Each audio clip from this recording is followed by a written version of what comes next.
Урматтуу кесиптештер, урматтуу мугалимдер, мен сиздер менен деңгээлдик билим берүү технологиялар деген аталыштагы жаңы чыккан китебим менен бөлүшкүм келет. Бул китептин жаңылыгы эмнеде?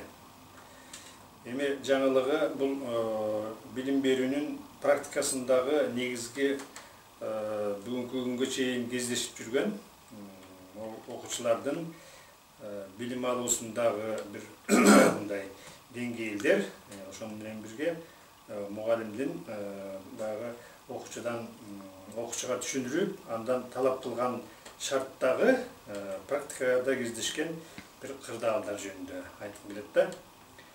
Бул негизинен өзү могу окуучулардын билим баалоодо жөн гана бир теореманы же бир эрежелерди жаттап, ошолорго мисал келтирип, ошо мисал менен чечмелөө менен гана чектелүүгө болбойт. Бул жерде жанагы Блумдун таксономиясы сыяктуу көптөгөн деңгээлдер ишке ашыш керек да. Мисалы, жанагы Блум таксономиясындагы билим, билүү, түшүнүү, колдонуу, талдоо, анан баалоо деген сыяктуу деңгээлдер бар эмеспи? Ал эми бүгүнкү күндө биздин предметтик стандарттарда 3 деңгээл бар. Бул репродуктив деңгээл, продуктивдүү деңгээл жана креативдүү деңгээл деп. Эми булар деле өзүнүн мындай өзүнүн философиясы бар, өзүнүн маани маңызы бар. Мен болсо бир күндөлүк практикада күндө кездешүүчү нерсени ушул эмгегимде чагылдырдым. Мында 4 деңгээл жөнүндө сөз болот да. Биринчи деңгээл албетте баягы окуучулардын бир жаңы тема боюнча алган маалыматтуулугу. Бул маалыматтык деңгээл. Экинчи ошол маалыматты практикада, сабакта, күндөлүк иштеринде колдонуу деңгээли. Андан кийин үчүнчү деңгээл бул проблемалуу жагдай түзүп, аны чечүү деңгээли. Анан төртүнчү окуучулардын чыгармачылык менен иштөө деңгээли, ишмердүүлүк деңгээли да. Демек, мына ушул 4 деңгээл китепте өзүнчө ар бири өзүнчө аныктамасы менен, өзүнүн мүнөздөмөсү менен, анан ар биринин өзүнүн мисалдары менен берилген. Ошол 4 деңгээлдин натыйжасында ээ болуучу компетенттүүлүктөр көрсөтүлгөн да.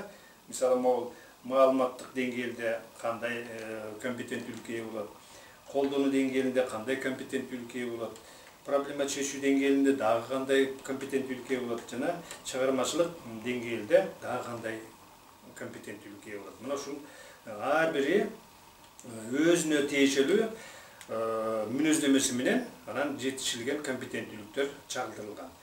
Эми бул негизинен кыргыз тили адабиятынын мисалында жазылды да. Муну ар бир мугалим өзүнүн предметине ылайык, ушул деңгээлдерге ылайык иштеп жетекчилик алса болот. Анан дайыр артычылыгы бул жерде ушул деңгээлдик билим берүү технологиясынын негизинде мугалим кантип күндөлүк пландарын жазып, күндөлүк сабакка даярданышы керек. Ошол иретинде мен мындай бердим. Мисалы, сабактын бүгүнкү күндө 5 тиби бар эмеспи?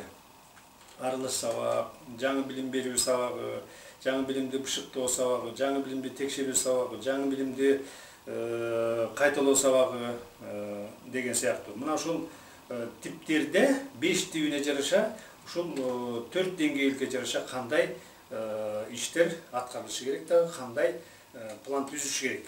Бул негизде мен Бишкек шаарынын Ак Өргөй конушундагы 74-чү мектептин мугалимдери менен былтыртан бери иштеп, ушул деңгээлдерге ылайык мен сунуш кылган үлгүгө жараша алар практикада иштешип, эксперимент жүргүзүп, ошол эксперименттин жыйынтыгын чагылдырышты. Мына ошол мугалимдердин дагы эмгеги ар биринин могу сабактарга жараша бир канча темалардын окуу пландары берилди.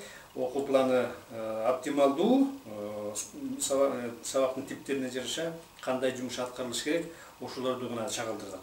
Анан кыска, нуска, так, чакан күнделик план түзүүнүн үлгүсү ошо жайгаштырылды да. Анан мугалимдер муну көрүп, абдан жактырышты. Мына ушул боюнча майдын 11-inde Бишкек шаарынын билим берүү департаментинин демилгеси менен анан биздин